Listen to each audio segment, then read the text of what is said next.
Resources हमारे लिए बहुत ज्यादा इंपॉर्टेंट है, क्योंकि आपके डेली यूज के लिए, आपके बॉडी को सस्टेन करने के लिए, प्लस आपके क्रॉप प्रोडक्शन के लिए, प्लस आपके वॉशिंग पर्पसेस के लिए वाटर काफी ज्यादा यूज होता है। ठीक है, so water scarcity and the need for water conservation and management. तो वाटर की स्केर्सिटी होती जा रही है क्योंकि हमने बहुत ही इसको अनियोजित तरीके से यूज किया है। ठीक है, because of which there is a scarcity that is developing. Scarcity मतलब कमी। Fresh water can be obtain directly from precipitation, surface run off and ground water. जो फ्रेश वाटर होता है उसको हम किससे रिसीव कर सकते हैं? प्रेसिपिटेशन मतलब होता है रेन। ठीक है, रेन से हम करते हैं। सरफेस रन ऑफ, आपके सरफेस से जो रन ऑफ होता है रिवर्स वगैरह, एंड ग्राउंड वाटर जो जमीन के अंदर पर्कुलेट करके जमा होता है, जो हम हैंड पंप वगैरह से निकालते हैं या टुल्लू चलाकर जो निकालते हैं, टुल्लू मोटर पंप्स होते हैं उससे जो हम निकालते हैं तो उसको अपन बोलते हैं ग्राउंड वाटर। ठीक है, so these are known as ground waters. Okay, where is then water scarcity likely to occur. तो कहां पे भाई साहब आपका वाटर स्केर्सिटी होगा? It is possible that an area और रीजन में have ample water resources but it is still facing water scarcity. ठीक है, ऐसा हो सकता है। ठीक है, तो काफी सारे वाटर रिसोर्सेज हैं। दस वाटर स्केर्सिटी में B an outcome of large and growing population and consequent greater demands for water and unequal access to it। तो वाटर की स्केर्सिटी कब होती है? जब एक बहुत बड़ा पॉपुलेशन हो जाए। जैसे मुंबई का अगर आप इंफ्रास्ट्रक्चर देखोगे भाई साहब, इतना रोज का यहाँ पे लोगों का आना जाना है कि जितना भी बारिश हो जाए हमेशा आपकी वाटर स्केर्सिटी की सिचुएशन बनी रहेगी। ठीक है, आप जैसे देखोगे कुछ बिल्डिंग में 24 घंटे पानी है, कहीं पे भाई साहब सुबह का 1-2 घंटे का पानी आता है, या सुबह 1 घंटा शाम 1 घंटा। ठीक है, ऐसा आपको दिखेगा। ठीक है, सो वाटर स्केर्सिटी है, डेफिनेटली है। Storage of water, thus water scarcity may be an outcome of large and growing population and consequent greater demands for water and unequal access to it। ठीक है, a large population means more water not only for domestic use but also to produce more food। ठीक है, तो domestic use के लिए plus production of food के लिए आपके वाटर की रिक्वायरमेंट्स बहुत ज्यादा है। Most farmers have their own wells and tube wells in their farms for irrigation to increase their produce. तो भाई साहब यहाँ पे ट्यूब वेल्स वगैरह लगाकर जैसे भी हो अपना इरिगेशन कर लेते हैं। ठीक है, ये जो वाटर वो खींचते हैं वो कहां से आता है? ग्राउंड वाटर से। Hence to facilitate high food grain production water resources are being over exploited. ठीक है, तो water resources are being over exploited to expand irrigated areas and dry season agriculture. ठीक है, ड्राई सीजन में agriculture करने के लिए water resources are, it may lead to falling ground levels. तो आपका भाई साहब ग्राउंड लेवल जो है वो गिरता जाएगा, ग्राउंड लेवल ऑफ वाटर गिरता जाएगा। ठीक है, this will lead to fall of ground level water. Okay, ground level मतलब क्या होता है? देखो अभी समझ लो ये आपका खेती है। ठीक है, अभी फार्मर ने जो ट्यूबवेल लगाया है ये नीचे तक जाएगा, यहाँ पे ग्राउंड वाटर है, ये वाटर भाई साहब ऊपर खेतों में काम लग रहा है। ठीक है, तो यहाँ पे क्या हो रहा है? ग्राउंड वाटर का यूज हो रहा है, ground water is getting extracted, तो यहाँ पे ग्राउंड वाटर डिप होगा। ठीक है, shortage of water due to industrialisation. तो एक तो एक्सेसिव फार्मिंग के लिए, क्योंकि हमारा पॉपुलेशन बढ़ रहा है तो ऑब्वियसली क्रॉप का रिक्वायरमेंट बढ़ेगा। अगर क्रॉप का रिक्वायरमेंट बढ़ेगा तो फार्मर्स को ज्यादा क्रॉप प्रोड्यूस करने पड़ेंगे, अगर ज्यादा क्रॉप प्रोड्यूस करने पड़ेंगे तो ज्यादा पानी लगेगा।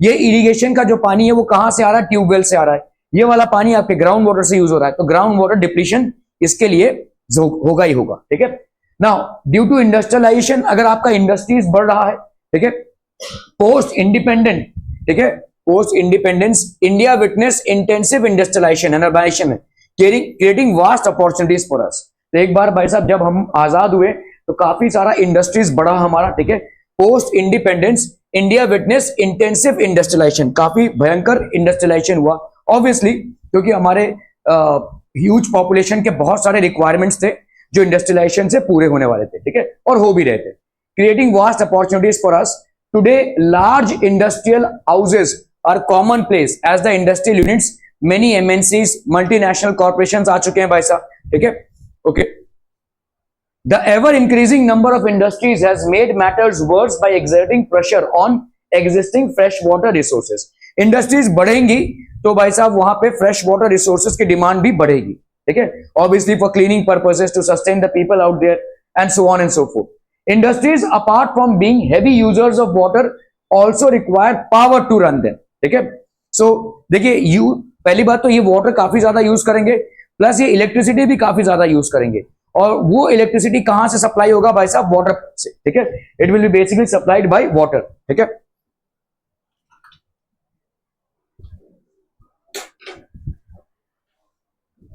Today in India, hydroelectric power contributes approximately 22% of the total electricity produced. Hydroelectric power, ये डैम्स होते हैं, देखो इन डैम्स में बहुत जोर से पानी को बहाया जाता है और इससे भाई साहब क्या होता है? Electricity is produce. तो आपका 22% ऑफ जो टोटल इलेक्ट्रिसिटी है which is consumed in domestic and industrial uses is actually produced by water, bye running water, ठीक है। ओके, सो ये आपका रनिंग वाटर में, if you look into the housing societies और colonies in the cities, you would find that most of these have their own groundwater pumping devices to meet their water needs. ज्यादा करके भाई साहब इन सब लोगों ने क्या किया है? Ground water. पहले जैसे हमारा सिडको का वाटर सप्लाई जब नहीं था तो खारा पानी हुआ करता था। ये कहां से होता है? बस अब ग्राउंड से हम पानी निकालते हैं, तो ग्राउंड वाटर का कांस्टेंट डिप्लीशन होता है। There is a constant depletion of ground water levels, ठीक है। क्या हुआ? पिन नहीं है, नहीं हुआ है सबका? आप बाकी लोगों का नहीं हुआ है? ओके, ठीक है। सो ये आपका भाई साहब ground water needs. We find that fragile water resources are being over exploited and have caused the depression in several of these cities. तो बहुत सारे भाई साहब आपका फ्रेजाइल वाटर रिसोर्सेज मतलब आपका ग्राउंड वाटर, ग्राउंड वाटर जब बहुत ज्यादा एक्सेसिवली निकाला जाता है तो ऑब्वियसली उसका डिप्रेशन होगा, उसका खात्मा होगा, ठीक है। So this will happen with an ever increasing population. What are the main causes of water scarcity? तो ले देके हम इसी मुद्दे पे आते हैं कि हमारा ओवर पॉपुलेशन जब होता है, water scarcity may be an outcome of a large and growing population which results in greater demand for water and unequal access to it, ठीक है। सबको सेम एक्सेस नहीं है। कमर्शियलाइजेशन ऑफ एग्रीकल्चर, ऑब्वियसली अगर population बढ़ा है तो obviously यहां पे भाई साहब क्या हो जाएगा? फूड के रिक्वायरमेंट्स बढ़ेंगे। अगर फूड रिक्वायरमेंट्स बढ़ेंगे तो क्रॉप के रिक्वायरमेंट्स बढ़ेंगे, इरिगेशन ज्यादा होगा, ठीक है। After the success of green revolution, green revolution क्या था भाई साहब? हाइब्रिड सीड्स को लाना, ठीक है, मोर प्रोडक्टिव सीड्स को लाना, मोर डिजीज रेजिस्टेंट सीड्स को लाना, ठीक है। तो ये आपका ग्रीन रेवोल्यूशन था। फार्मर्स और मैकेनाइज्ड फार्मिंग को लाना। Farmers are producing commercial crops, the commercial crops need more water for irrigation. In commercial crops मतलब अभी फार्मर्स सिर्फ अपनी फैमिली को चलाने के लिए क्रॉप्स प्रोड्यूस नहीं करते हैं, क्रॉप्स को आगे बेचने के लिए और उससे मुनाफा कमाने के लिए क्रॉप्स प्रोड्यूस कर रहे हैं, ठीक है। सो कमर्शियलाइजेशन हो गया है, ठीक है, आपका एग्रीकल्चर का, जिसके वजह से इरिगेशन में huge quantities of water are required. Urbanisation is another factor for scarcity of water since new lifestyles have developed in the urban cities. Over exploitation of water continues, there is water scarcity. इसीलिए भाई साहब आपके water का scarcity हो रहा है, ठीक है। So far we have focused on the quantitative aspects of water scarcity. Quantitative मतलब क्या होता है? जितना क्वांटिटी में, ठीक है, कि कैसा आपका वाटर स्केर्सिटी हो रहा है, उसके क्वांटिटेटिव एस्पेक्ट पे ही हमने फोकस किया हुआ है। Now let us consider another situation where water is sufficiently available to meet the needs of the people but the area still suffers from water scarcity. But फिर भी यहाँ पे भाई साहब वाटर स्केर्सिटी है, ठीक है, मतलब अच्छा खासा अवेलेबल है वाटर, लेकिन फिर भी वाटर स्केर्सिटी है, ठीक है। This scarcity may be due to bad quality of water. तो जो पानी है वो यूजेबल पानी नहीं है, उसमें उसको हमने काफी ज्यादा पल्यूट कर दिया है, ठीक है। So the scarcity may be due to bad quality of water. Lately there has been a growing concern that even if there is ample water to meet the needs of the people, much of it might be polluted. तो जिसकी वजह से हम इसको use नहीं कर पा रहे हैं, ठीक है, we are not able to use it, ठीक है। This is due to domestic and industrial waste, ठीक है, chemicals, pesticides and fertilizers used in agriculture, thus making it hazardous for human use. तो काफी सारा डोमेस्टिक वेस्ट जो है या इंडस्ट्रियल वेस्ट इस वाटर में पंप आउट किया जाता है, जिसकी वजह से ये अनयूजेबल बन जा रहा है, ठीक है। The need of the hour is to conserve and manage our water resources, to safeguard ourselves from health hazards, ठीक है, to ensure food security, ठीक है। Over exploitation and mismanagement of water resources will impoverish this resource and cause ecological crisis that may have profound impact on our lives, ठीक है। तो काफी ज्यादा impact हो सकता है क्योंकि ये एक ऐसा चीज है जिसमें सारे स्पीशीज डिपेंडेंट है। ऐसा हार्डली कोई स्पीशी होगा जो वाटर में डिपेंडेंट नहीं होगा, ठीक है। For various life processes we are heavily dependent on water, ठीक है। Multipurpose river projects and integrated water resources management, ठीक है, archaeological and historical records show that from ancient times, ठीक है, we have been constructing sophisticated hydraulic structures. तो बहुत पुरातन समय से हम यहाँ पे हाइड्रोलिक स्ट्रक्चर्स का कंस्ट्रक्शन करते आए हैं ताकि वाटर को हम स्टोर कर सके, ताकि वाटर के लाइफ को हम बढ़ा सके, वाटर को हम इलेक्ट्रिसिटी के लिए यूज कर सके। इन तमाम चीजों के लिए हम वाटर को यूज करते आए। A hydraulic structure is a structure submerged और partially submerged in any body of water. तो ये देखो एक डैम है, this is basically a hydraulic structure. ये सबमर्ज्ड है और इसको हम मतलब जब चाहे तभी पानी को छोड़ेंगे in order to produce electricity. So hydraulic structure is a structure submerged और partially submerged in any body of water which disturbs the natural flow of water. तो ये एक नदी थी जो सीधे जा रही थी, लेकिन हमने डैम बना दिया है।